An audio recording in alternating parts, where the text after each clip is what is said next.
आज आहे रविवार, तर सकाळचं इथं बाहेरचं धुवायचं चाललं आहे. तर आज तुकाराम बीज पण आहे, तर इथं मंदिरात कीर्तनसुद्धा असतं आणि 12 वाजता फुलं टाकली जातात.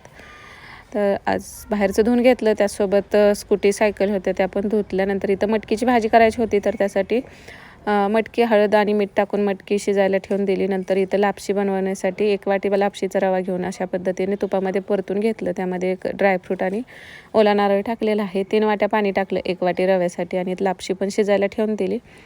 भाजीसाठी इथं कांदा, टोमॅटो, जिरं, मोहरी, कढीपत्ता फोडणीत घालून जे काही मसाले घालायचे आहेत ते घालून परतून घेतलं आणि यामध्ये शिजवलेली मटकी आणि नंतर गरम पाणी टाकून घेतलं.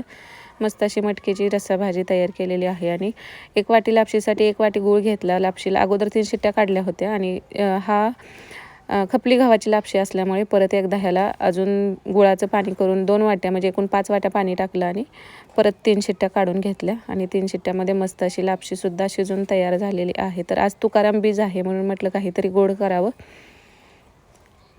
आणि नंतर आता स्वयंपाक झालेला होता, चपात्या बनवून घेतल्या आणि सगळ्यांना जेवायला सुद्धा वाढायचं चालू होतं. तर असा हा किचनमध्ये पसारा होता. नंतर गॅस धुवून घेतला, किचन भांडी लावून घेतली आणि राहिलेली सगळी भांडी होती ती धुवून घेतली. तर रविवारी असा अर्धा दिवस तरी पूर्ण कामातच जात असतो.